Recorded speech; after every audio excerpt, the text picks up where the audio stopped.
All right, our next guest is Jason Brown, the VP of Marketing for Champ Sports and Eastbay. Jason, thanks a lot for joining us today. Rob, thank you for having me. Glad to be here. So you tell us a little bit about your role, what it entails on a day-to-day basis? Sure. So I oversee all of the marketing efforts for both divisions. Eastbay primarily being a .com and catalog-driven business. We're on the Champ Sports side. We have 550 stores throughout U.S., Canada, and the islands as well. Those roles are inclusive of our in-store team, creative, design, social marketing, performance marketing, in addition to the brand marketing for each divisions as well. So I stay pretty busy. I bet you do. Sounds like a challenge for sure.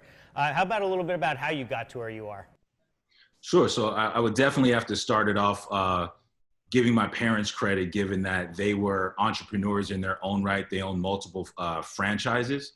So at a very young age, I was able to learn vendor partnerships and relationships, in addition to seasonal retail and the nuances of how that worked. And simultaneously, I was also a huge fan of just what we refer to now as culture. I was very passionate about music, about sports, about television, about film. And that definitely has influenced my career path in a great way.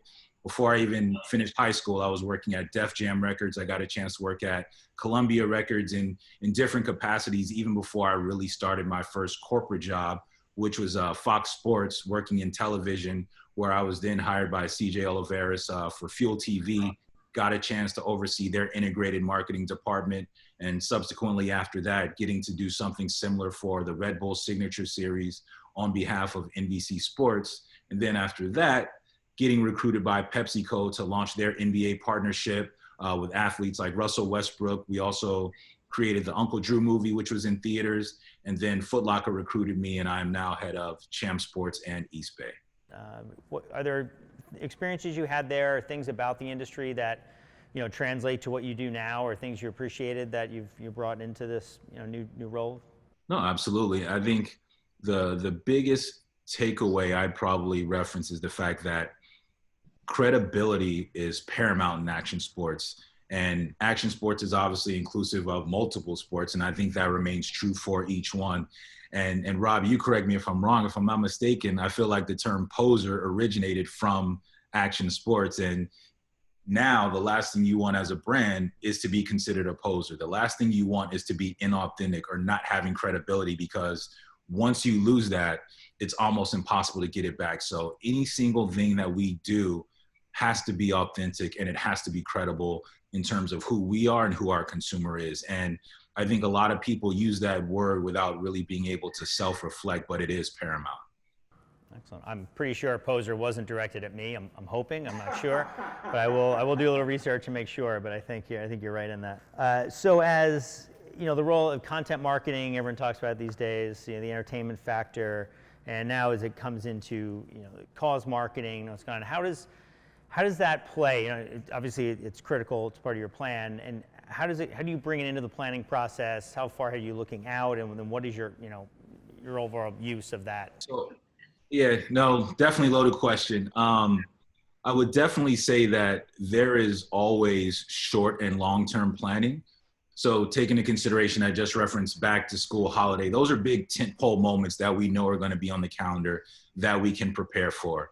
COVID was something that we couldn't prepare for, but yet we launched the campaign that I referred to earlier.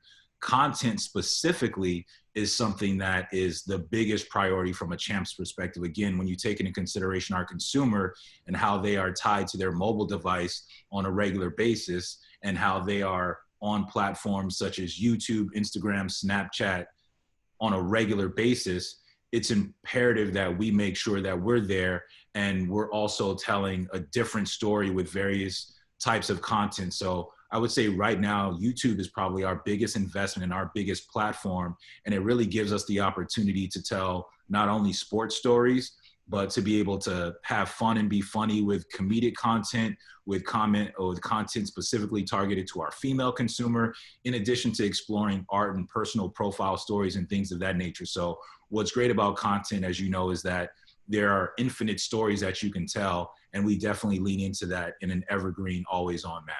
When we talked offline for a bit, I thought you touched on a really good point about, that your consumers, your audience should know what your brand's about all the time and ahead of time, being proactive. It shouldn't be a reactive thing when there's something happens, societally, and everyone pivots that way.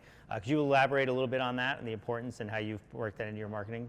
Yeah, no, absolutely. I think that every brand definitely has their own DNA. They have their own set of values.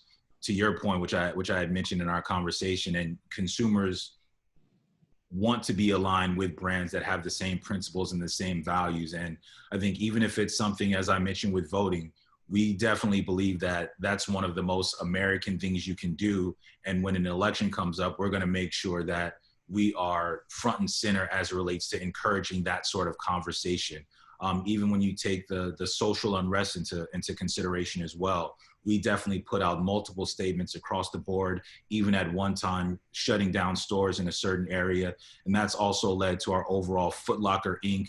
social action plan that we've developed for the Black community as well. So I think all these things are in line with our values, and we just try to make sure that we do a great job in terms of communicating what we're doing on a regular basis with our consumers.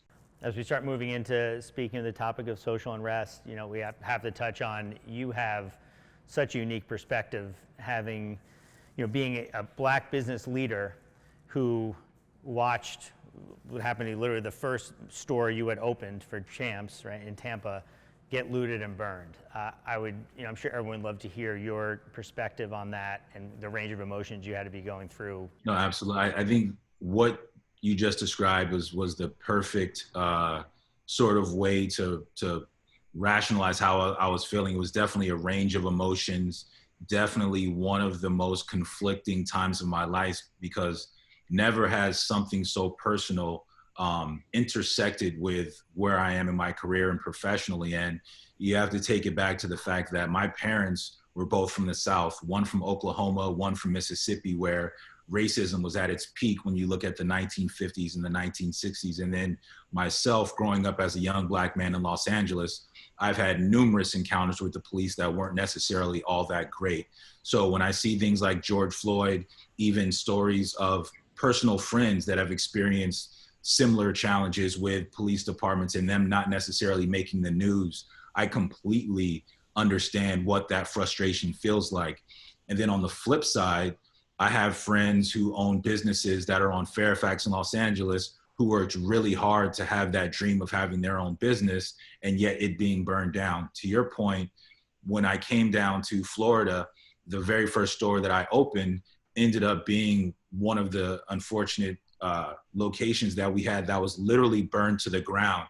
And I definitely sympathize with the protesters, the people that were truly protesting, and that frustration they had. But at the same token, I definitely understood the frustration from being a business owner and the challenge that we have to face in terms of, that's a store that served that community of Tampa. Those are associates that didn't get a chance to go to work the next day. But what I found most rewarding about the incident, as tragic as it was, is that there were some local athletes that had a relationship with our brand and that store specifically, and they actually organized the cleanup the very next day. And maybe a week later after that, a local community church organized a walk. It was just a peaceful walk to bring the community together. Several associates from the Champ Sports team came. I got a chance to invite those young athletes and students that did the cleanup, and we literally walked down Fowler Boulevard past our store that burned down, but we did it all as a community together with people of all races and ages. So at the end of the day, it was definitely a great story and experience. After all this had happened and you're moving to the next phase, what is the conversation like internally at work? How are you communicating just with each other and trying to come up with how you're feeling personally, but then also how you're trying to respond as a brand? What is that discourse like in general? You know what, I think where we probably all benefited as a country, and in addition to a business, is that it's opened the door to conversation. And I think people are starting to get more comfortable with uncomfortable conversations. And I think the only way that we're going to progress is to be able to have those conversations. So I think that's probably my biggest takeaway. And I always pride myself in terms of making sure that my team knows that I'm always available to have that uncomfortable conversation, just to hear what's on their mind. And sometimes it's literally as simple as that. It's just being an ear and listening to someone. And I think the fact that now we're having those conversations internally, it's also influencing the $200 million commitment that we made to the Black community as well. And I'm very excited and proud about what we've done thus far and what we have planned for the subsequent years in terms of how we can contribute. So as part of that conversation, a lot of talk now in all the industries, about diversity, inclusion. The career path you laid out, where you came up through action sports, very impressive, but not the norm by any means, right? So, and we talked about that a little bit too, right? You weren't a pro athlete turning it into a brand or something else. You came up through a different path. When we look at not only increasing participation, but also diversifying the talent pool to try to get more people of color into jobs like you have now. What are some action items you see, and how does that happen so that the pool actually matches? It makes more sense in a lot of ways to be able to, and easier to choose the right person and put them in those positions. No, absolutely. I think that there's a couple ways to look at it. If you take into consideration where I am at Foot Locker and where I am at Pepsi, both of those companies found me. I didn't necessarily go and find them. So I think that it definitely is going to take a concerted effort from the industry and brands wanting to have that result, making a concerted effort. It's very easy to hire people it's very easy to hire people within your network. But if you can take that extra step, to your point, you're increasing the participation pool, which is great for sports, is great for action sports, is great for the industry. And that diversity makes it better for everyone. And I think when you take into consideration what people like Steve and Stoked Mentoring are doing, the brand should definitely be supporting that movement, because at the end of the day, again, like I just said, it's going to benefit sports and those brands as well. So I think making a concerted effort. Just recently, I know Mr. Steve Van Doren, who's always doing great stuff in the community. I think they partnered with the Super Skate Posse, and they went to a community, the projects in Watts, where these kids had mini skate ramps, but they didn't have any skateboards. But they went down there, donated hundreds of skateboards. And as you know, with action sports, there aren't skate shops on every corner like 7-Eleven. If you don't necessarily live close to the beach, it's not as easy to just go surfing. So the brand's making a concerted effort, working with organizations like Stoked, I think will put us in that place where we can grow the participation pool in addition to the diversity at the brands as well. You mentioned a bit about the role of mentorship, in relationships. Obviously, your performance helped drive where you were going in your path.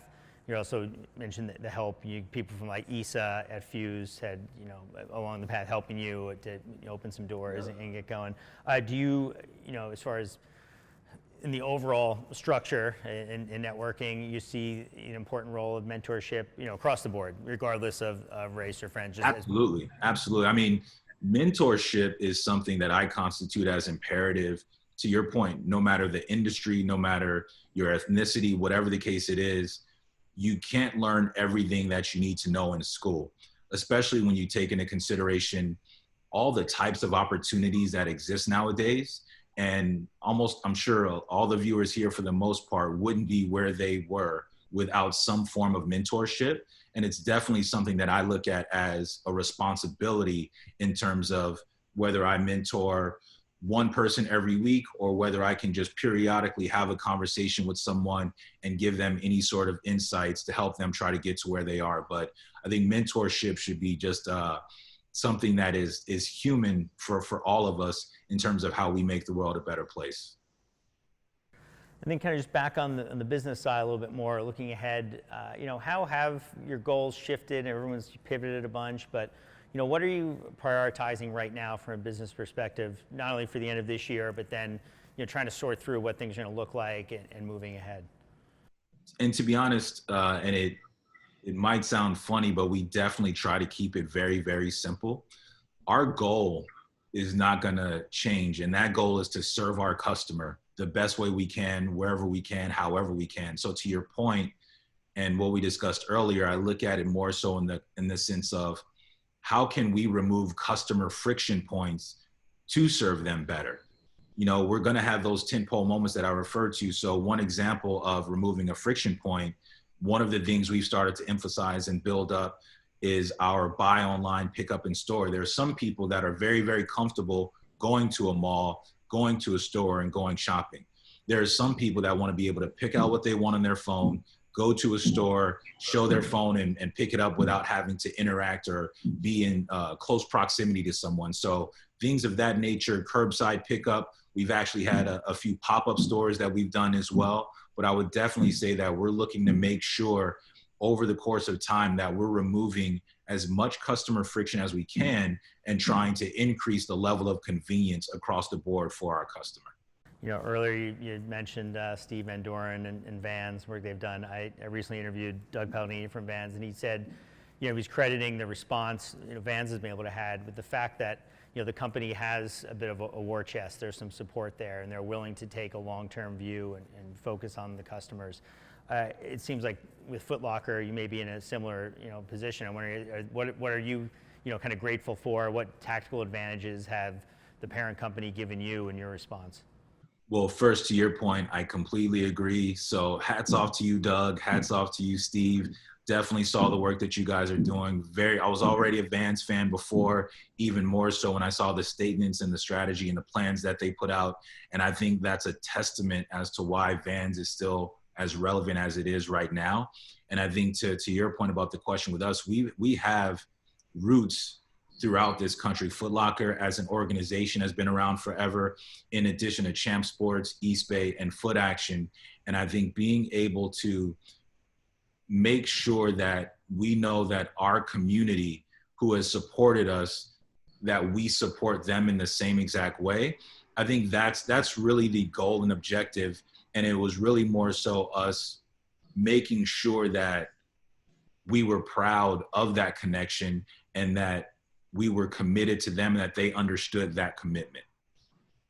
I know that's very kind of cerebral and philosophical, but that's really how I believe that we looked at it. Well, Jason, thank you so much for sharing your story, especially one that, it becomes very personal, at times, that journey, and congrats on everything you've been able to accomplish, and hopefully we continue to talk as we can, your continued success, and we'll have some opportunities to do more of this. Congrats. Thank you, Rob. The fact that you're interviewing me, I feel like I've made it, man. So my job is done. Thank you. I appreciate that endorsement. Thanks for being part of the conference. Really, really. Thank you, guys.